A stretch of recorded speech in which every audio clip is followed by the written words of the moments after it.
All righty. And Wayne, or not Wayne, Vaughn, I believe we are live. Aloha, everyone out there in another level living world. Dr. Heather Tucker here, and today is Veterans Day. We usually say Happy Veterans Day. Thank you for your service and thank you for your sacrifice on this one day. But one of the things I wanted to do today, especially, is to bring awareness to recognizing that Veterans Day is pretty much every day because the battle continues on, not just after our service. And there is also battles that the loved ones of our service members experience too. They're experiencing their own battles. Those of you who are parents of service members, those of you who are spouses of service members, those of you who are children of service members, it is a war that can trickle down and impact us all.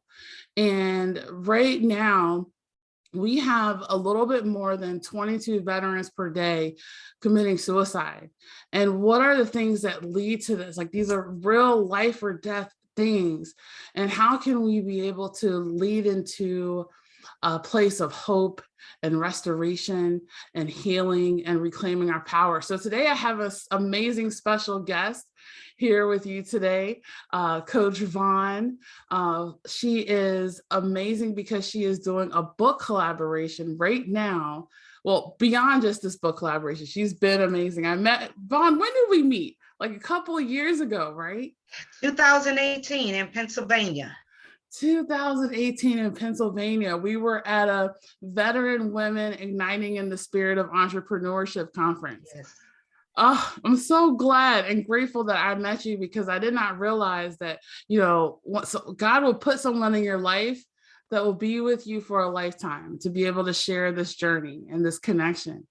So Vaughn, tell us a little bit about you and what about your book collaboration. Like, tell us a little bit about your motivation behind it. What are some of your thoughts? So the title of the book, Her War Too, came to me when I transitioned out of the military. I was still on terminal leave and I was processing into my medical care at the Biloxi VA Medical Center in Biloxi, Mississippi. And that was the first time the title veteran had been attached to my name. Now, as I sat there in that waiting room at the clinic, no one in that room looked like me. They didn't look like me by age. They didn't look like me, culturally, by ethnicity. And so that was an eye-opening experience. While I had gone through the transition assistance program, it did not resonate with me that I would be titled veteran. So fast forward, I noticed that there were not very many females that had served in our armed forces that received the accolades or even talked about their military service. While we've made contributions since Harriet Tubman served in the Civil War, we've been present for every military campaign, but we don't often talk about it. We don't often tell our stories.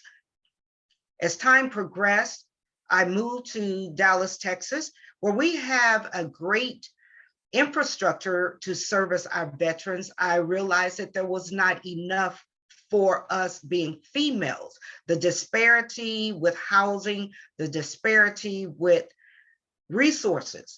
At that time, I was also working at the Dallas VA Medical Center, and I was the only female in my department of management. So I served with 17 other peer supervisors. All of my subordinates were veterans. So everyone in my department, that was a requirement for my department that we were veterans. So I got to see firsthand in serving in that capacity that there were even greater disparities with our resources, how they were allocated with our medical care, how they were allocated with our housing. And that just really set more fire under me that we should discuss our service time. We should discuss the impacts of our service time.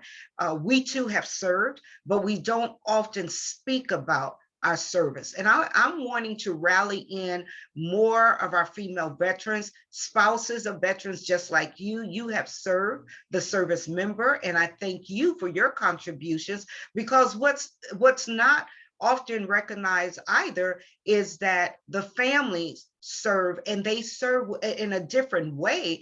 But if you're not taking care of the home front, then that gives that service member more stress. They're not as fit for duty and for the mission as they probably should be or could be when they're concerned about things happening back at home while their deployments and while those long separations, right? So thank you all for what you contribute to keep our military members sane so that they can focus fiercely on the mission. Oftentimes our family members are not even considered. So I wanted this book to be able to bring insight to their contributions equally so. And like you, we have other spouses, we have joint military members on this project, and we have a few mothers of service members. And I'm so honored to share this time with you today. Only God knew where our relationship would grow and how it would continue. So I'm honored to be here with you today.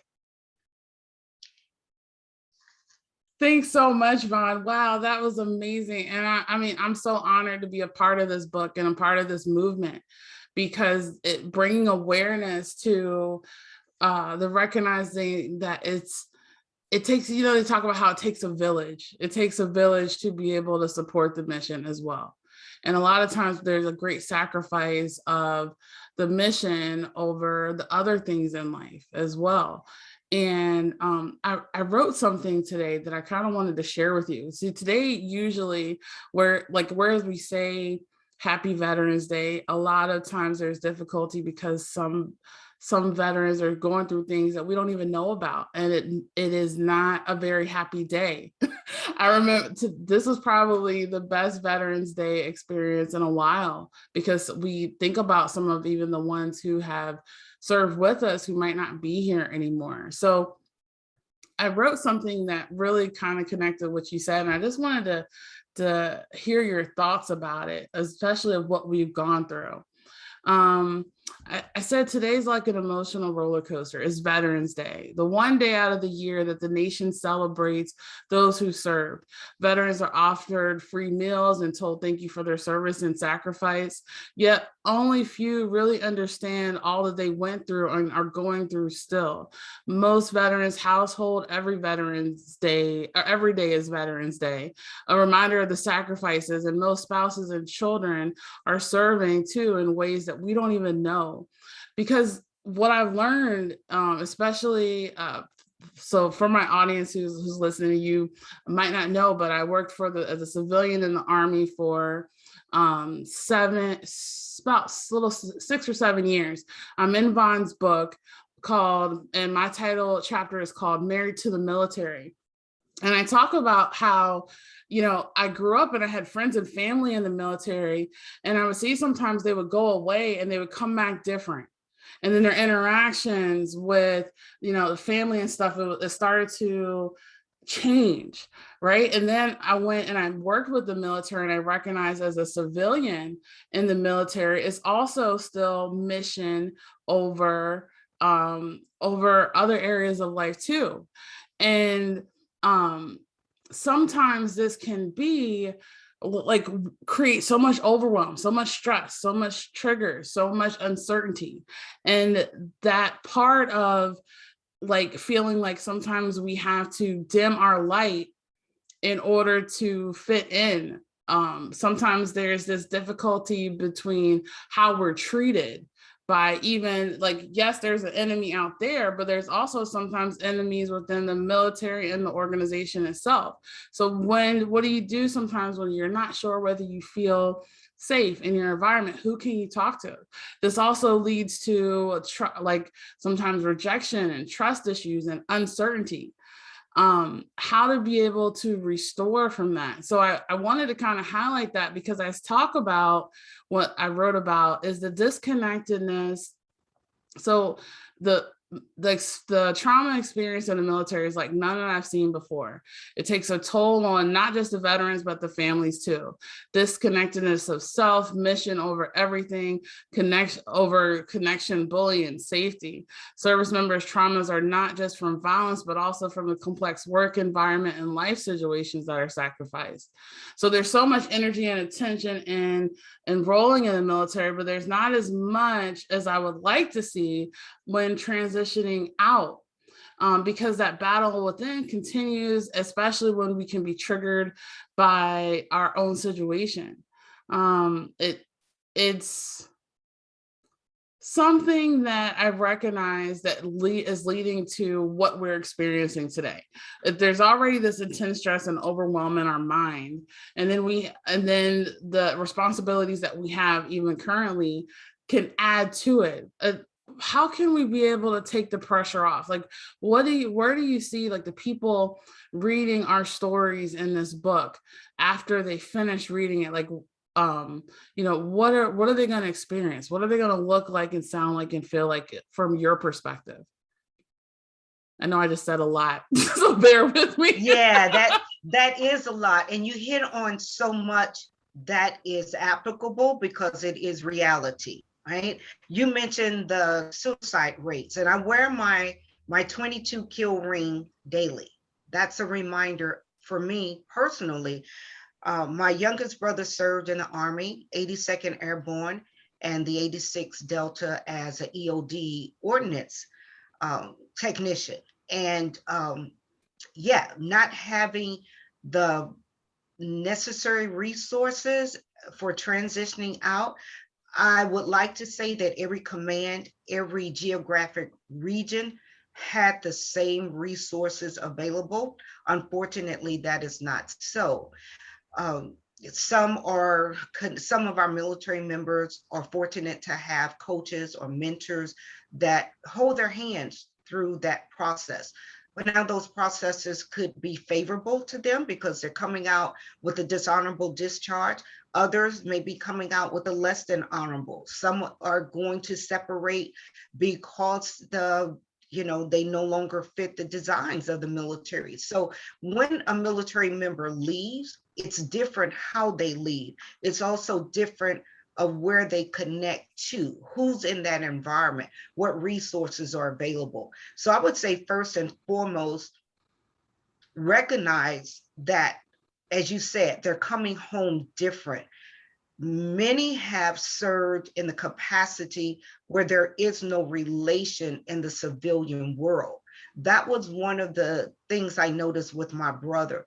While he had served in infantry, while he had served in areas of the military where his behaviors, his character was, from birth, he was always a defiant person as a child. But when I look back at his personality and how it so fit his choices of the military career coming out, where was he going to go with all of that day-to-day adrenaline, right? When you're so used to being on a high, you're mission ready. I mean, he served in the capacity of the Army that their mission was within 18 hours, they would be anywhere globally and ready to fight. 18 hours, right? So that's a day-to-day rush. That's a day-to-day mental state that you're in. You're always on fight mode, right? And so I watched when he left the military, how difficult it was for him. The civilian jobs that he had, they never satisfied him. And he had some wonderful jobs after the military, but they never satisfied him. Another reason why this day is not always a celebratory day for me, because I do have those mixed emotions. My brother, the same brother, died on the day that he was awarded his 100% disability. After fighting for that rating for 8.5 years, getting that award that day, he passed away that night, right? And so I look at this day not only of a day of celebration, but I look at it as a day, as you said, for many of us, it will be attending a graveside. It may be not going out to have a meal because it doesn't satisfy the emotions that they're feeling, the triggers that they're feeling for those that have been lost in the campaigns that they served in. So this day is not a glorious day for many people. And I'm so thankful for you being one to recognize that not everyone is celebrating on a high note. Some of us want this day to hurry and pass. Some of us may not want to even be greeted with thank you for your service, thank you for your sacrifice, because some of those things we don't want to remember. Oh, so my thank you. gosh. Vaughn, I'm so grateful for you even more now because thank you for sharing, especially about your brother. You know, I'm really grateful for that too, because, you know, my husband, he was in infantry, right? And so you're right, that constant adrenaline, that constant go, go, go. It's like, what do you do with that when you get out? And you can, and you know, sometimes this day like can bring back so much memory. There's no civilian job besides something that's going to be contracting out that's going to equal that level of adrenaline, right? So what do you do even when you feel that they have this adrenaline, they don't know what to do with it? This is one of the reasons why I talk about the need and necessity for entrepreneurship. A majority of veterans, so for those of you listening, and you might not know, I've been on the road the last year and a half working with, because I saw that there was such a disconnect between when the veterans are transitioning out. It's like, where do they go to? They're not sure. And a lot of them will leave their first job shortly after they get it. Right. So teaching them how to be able to get a high quality civilian career, but also deal with the things of life as well. And giving them hope that, you know, they can be able to create whatever, you know, I tell them also think about entrepreneurship, because sometimes it can be with that trauma, it can be difficult to go and work for somebody else. Right. That could be able to have additional stress, additional pressures. And entrepreneurship really is freedom. For me as a caregiver, working full time, and a lot of people will never realize this, but working full time isn't really an option for me besides my own thing, because the demands or the need to be able to be flexible or pivot if my loved one is struggling with something on that day, or today can be a heavy day, or Memorial Day is just like these days that we say happy, they're not necessarily happy sometimes for some people. Right. And a lot of times people are going through battles that we don't even know about yet. We have no idea. Their emotions, their energy can be so desiring to flee. You know, the post-traumatic stress has this like fight or flight. Either we're in or we're out. It's like this, or something. It's like this constant trigger of not sure which way to go. And that's why I think that we're here, is to be able to let them know, you know what, you can be able to restore and have peace in the midst of the chaos, and take action not only on your faith, but also those natural gifts and talents. Like, we all have this story that is within us that is sometimes too difficult to share. And what do? We share it anyway, because our test can be a testimony for other people. And I feel like that's what we're doing, you know, in this book. That part about that made me want to cry a little bit was, I understand the struggle about the disability and taking forever. So it's almost like these veterans, some of them have this big old fight about getting what's compensated, what's owed to them. And there's these long and drawn out year-long battles that they're struggling financially, mentally, emotionally, relationally, uncertainty. Right. And then when they finally get it, it's like, okay, they got it. But how much do we value? I feel like in the military, sometimes it teaches us to lose the value of our uniqueness and our authenticity in ourselves. So therefore, we can be kind of on one accord, creating to come together to achieve the mission. But then when we get out, or we transition into something else, that there's like a resistance to being able to own our uniqueness, or share our story, or step into that power of what those lessons are, to reach back to be able to support other people who might not be able to do that same thing. Absolutely, absolutely. And several of our co-authors are entrepreneurs. Nicolette Hemingway, she does something equally that you do in the transition assistance with resume writing, interview skills, and things of that nature to help that process be successful. We have one co-author, Kathy Mackey, that continues to serve the military community with her organization. It's a nonprofit organization, The Mission Continues. And so we have co-authors that are still working for the federal government, and we have those that are working within their communities to be an advocate for our veteran community. When I say veteran community, that is inclusive of families, and I want them to know that. My desire for this book is that we're going to have 2 books that I'm donating to every VA medical center library. While a female veteran is in the hospital as an inpatient, she will have the opportunity to visit the library and hopefully check this book out, read some of your stories, connect with those experiences. Also, this book will have resource pages. So whether that's related to the crisis hotline, military sexual trauma, where can the dependent go? If there's domestic violence, where can you go? And so we're going to list those resource pages in the back of the book, because we don't want it to be stories that tap into a person's situation and leave that open wound without giving them a source of healing, a process that they can connect to, a person that they can connect to, and migrate through those experiences in a positive way. Right. Right. Wow.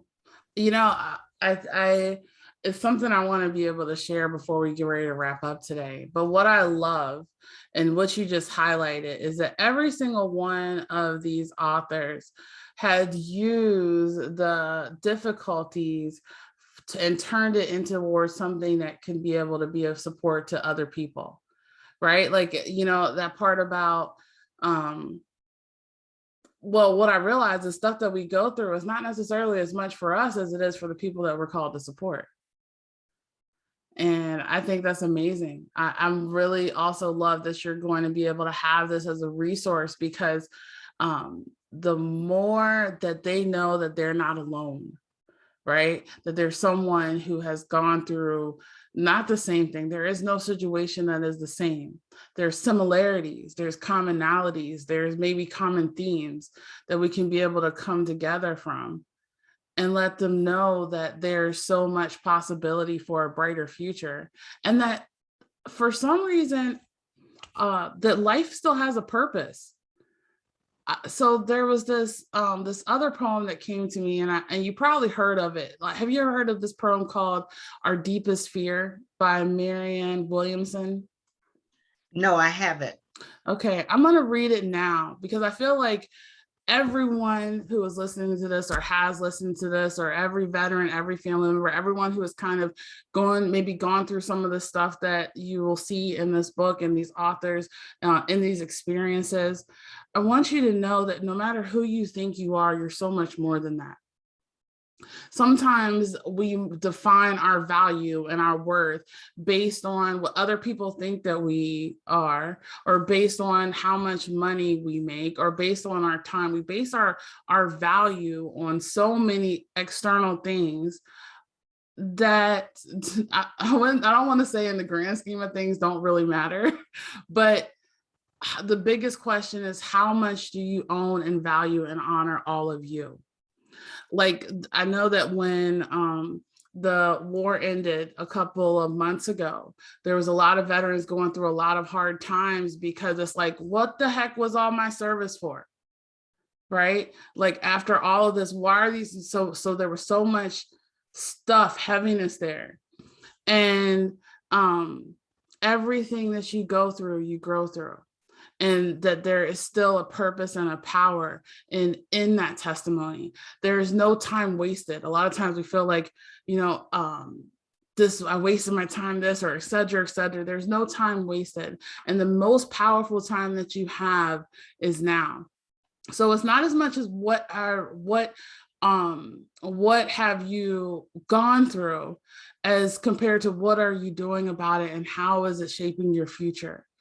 Because you can be able to heal the past, have a bigger vision for the future, or be more in the present and expand your bigger vision for the future. So I'll wrap this up with this poem. And I think hopefully you let me know what you think about it, Vaughn. It's called Our Deepest Fear. Our deepest fear is that we are not inadequate. Our deepest fear is that we are powerful beyond measure. It is our light, not our darkness, that most frightens us. We ask ourselves, who am I to be brilliant, gorgeous, talented, fabulous? Actually, who are you not to be? You are a child of God. Your playing small does not serve the world. There's nothing enlightened or about shrinking so that other people don't feel insecure around you. We're all meant to shine as children do. We are born to make manifest the glory of God that is within us. It's not just for some of us, it's in everyone. And as we let our own light shine, we unconsciously give other people permission to do the same. We are liberated from our own fear. Our presence automatically liberates others. Okay. Powerful, powerful. Oh, wow. Could really dissect a lot of that, And what really pierced me the most is when you said, why would we allow our light to be eliminated? Why play small? Why play small? And that is so adequate, because as I was interviewing the co-authors of this book, Dr. Heather, was amazing, the contributions that they have made that they would not talk about. It was as though the past was the past. And so having those conversations, it brought out the boldness in them. It gave them the courage to say, not only am I retired Army, one of the co-authors is a retired Warrant Officer 3, but she didn't talk about it. And there were only 5 females in that division when she served, right? That's a great award to carry, but she didn't talk about it. Again, playing small. You'd have to ask her, did she serve in the military? Because she didn't say in any of her introductions where we had an opportunity to share, she would say, I'm retired Army, but she wouldn't say, I am retired Army officer. And when I found out, it was me reading her bio somewhere else. And I said, oh my goodness, why are you not saying that, right? And just getting her comfortable with doing that. But again, playing small.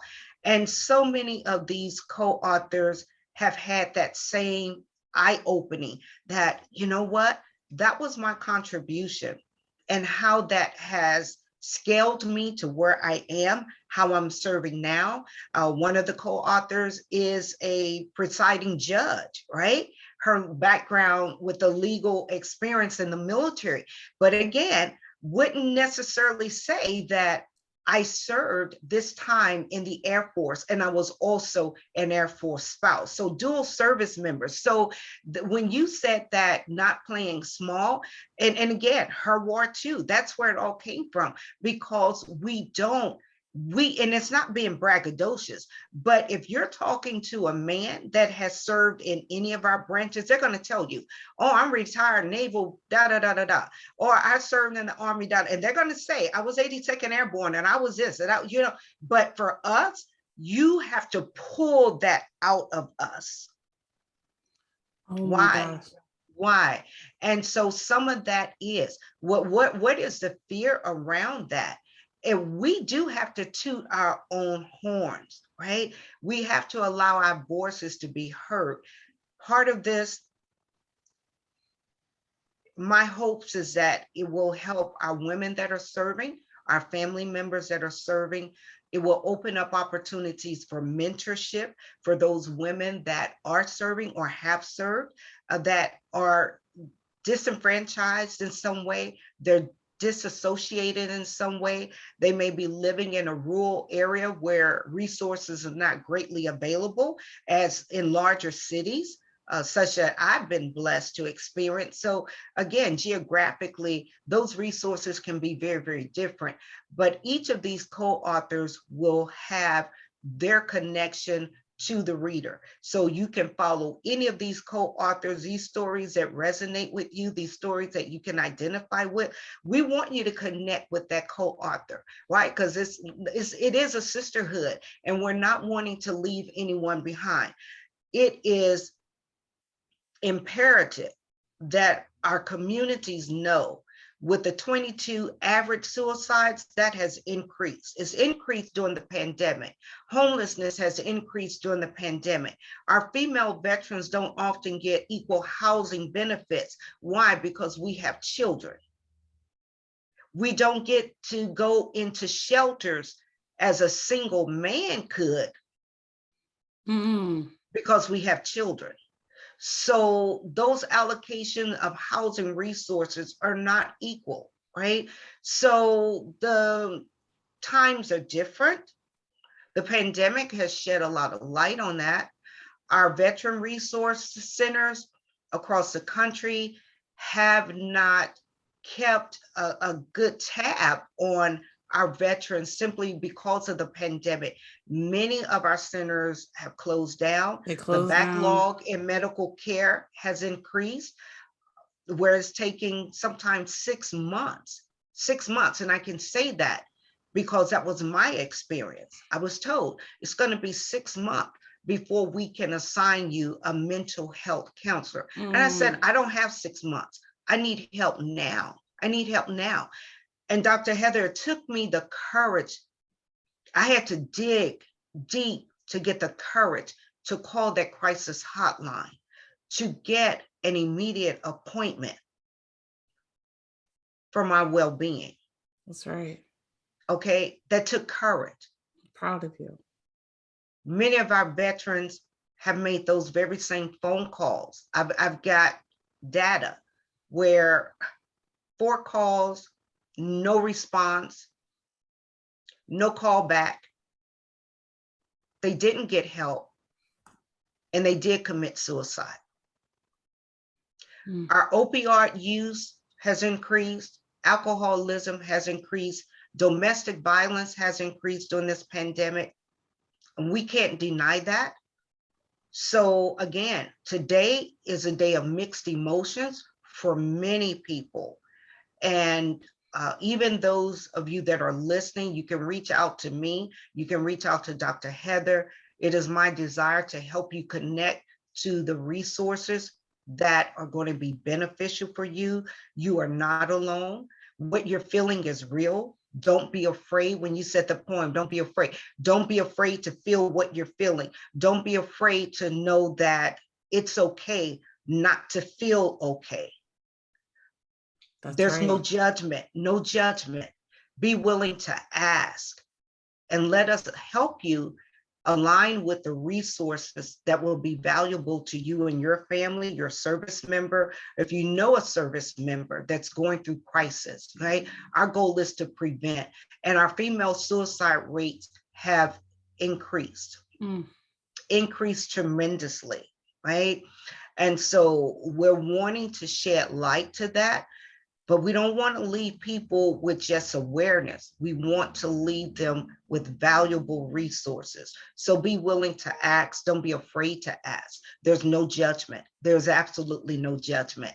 We want to help you turn that pain into purpose and do it in a healthy way. Vaughn, oh my gosh. One of the things that I love that you have mentioned was, it's so true. A lot of times we hold on and try to take care of it all ourselves. right? All ourselves, like I get, but that part about reaching out, you can only hold the bubble and hold the heaviness so long. And the reality is you're not called to do it by yourself. You don't want to go to battle alone. You never go the battle, you never have to fight alone. It's just about asking people for support. Asking, you shall receive. If we don't ask, the answer, this is one of the things I always tell the veterans, or the upcoming veterans in the class. If you don't ask, the answer is what? No. Well, if you do ask, what's the worst that can happen? You get a no. Well, then you find another resource, or you find like, and then really allow it to be your faith. Like I basically had to pray, Lord, what in the world do I do? And then all of a sudden he would put these little things in my path to pay attention to. Hey, this place can help you. Hey, this place can support you Yeah. in healing. You know, prayer, like faith Mhm. and works together bring Yeah. life. Yeah. Wow. And it does take courage to act because we've been conditioned to be so strong, to do it, to get up and get it done. Don't feel, right? And that was something that I had to accept for myself. I didn't know that suppression emotions would ever lead to depression. I had no idea. So when those things were happening, when I was feeling certain ways and knowing I wasn't my best self, I had to not deny that something is off. And I really thought it was hormonal, just, I don't know, maybe this is what menopause is, these are hormones out of whack or whatever, right? And after a period of time, talking to other people, I had to sit still and be aware and start writing down, how was my morning? How was my afternoon? What put me on edge? When did I feel frustrated? When did I get irritated? When did I feel anger? When did the tears come? And again, be willing to ask for that help. And knowing that you don't have to be alone in that, there are resources. And Dr. Heather, we also have a Her Ward 2 clubhouse room every Saturday morning. Yay. For the rest of the year, we're going to bring focus and awareness to our listening audience around the suicides and the emotional stress over the holidays. This is the season where our suicide rates around the country increase, not only for military, but for our civilian counterparts. And we're going to talk about those things because it does start with awareness and how we can be better suited with our mental wellness and our emotional wellness equally so. Some people say, life balance. I never learned to really balance, but I do look for harmony in how I show up. What are my desires? What are my responsibilities day to day?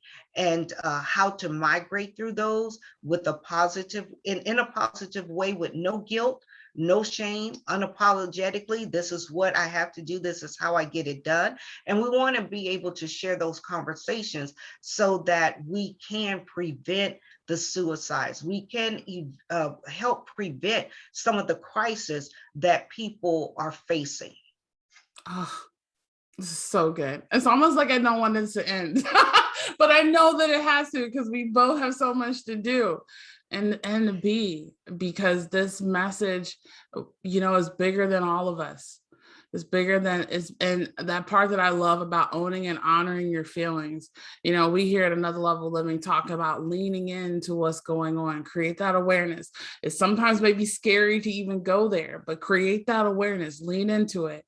Yeah. Let go. And then the hardest part for people is to be able to let go of what they need to let go of so they can really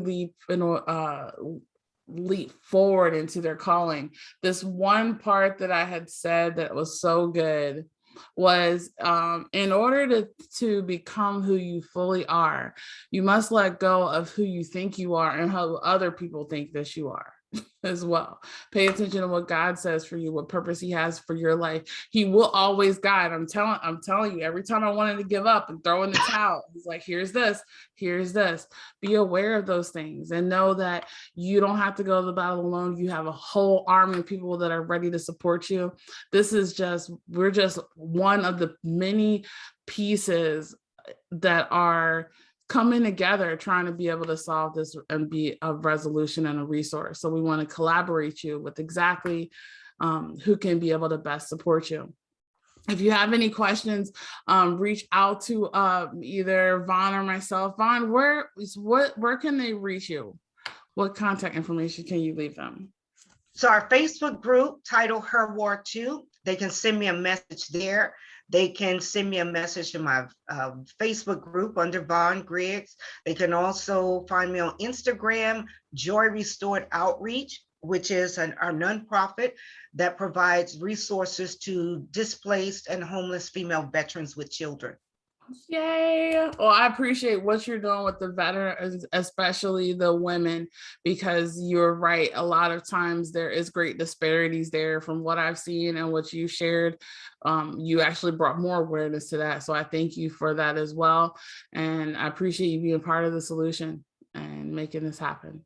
And thank you for your time today. My honor to make this sacrifice. And thank you for, again, the boldness to even speak on these things, because so often it's that you don't want to deal with it. You don't want to even talk about it. You don't want to think about it, but that's where the healing process began. And I want to say to our listening audience and those that will be reviewing the replay, Dr. Heather has been a part of my healing process. I became a licensed coach under her umbrella of Another Level Living, and it brought so much to me that it was that piece of the puzzle where I didn't know that there was some more work to be done, right? So you think that you've migrated or progressed to another level, but just that title alone, it's another level. That was good in that season, but to continue to grow into what God has for us, what He's destined us to do, how He's destined us to serve, you were part of that, Dr. Heather. So thank you. Thank you. I remember the conference we attended. We had been there for 4 days, and Dr. Heather and I literally met in the hallway on the last day of the conference and had conversation. And who knew what that connection would lead to. So thank you for allowing me to come under your umbrella of becoming a certified coach with Another Level Living, because that's what it did for me. It's taken me to that next level to be able to serve this community. So I'm so honored. I'm so grateful. And thank you for, spontaneously putting this on. And yeah, let's just see what God has in store. I'm grateful. I'm You're honored. so welcome. Oh, thank you so much. You're like that, have become the perfect example of what I was just sharing with some of the coaches in the mastermind, letting them know that we're more than coaches, right? We're called to speak. We're called to be able to express. We're called to write, to connect, to be that light in the midst of the chaos. And I just really appreciate you for taking that and running with it and being this light in the midst of the chaos for so many. And yeah, ladies and gentlemen, there's just more to come. The whole message is, if you allow it to, it just can continue to get better and better. And then you'll realize there is no ceiling. It just continues to rise. The only ceiling and the only limitations is the one that we create. When you break free from your own limitations, the world becomes unlimited for you. All right, let's get out of here. I'm going to go ahead and wave goodbye to all the audience. Bye. We'll see you soon. Make sure to comment, like, share, get this message out there, because sharing is caring, and we love and appreciate you all. Peace.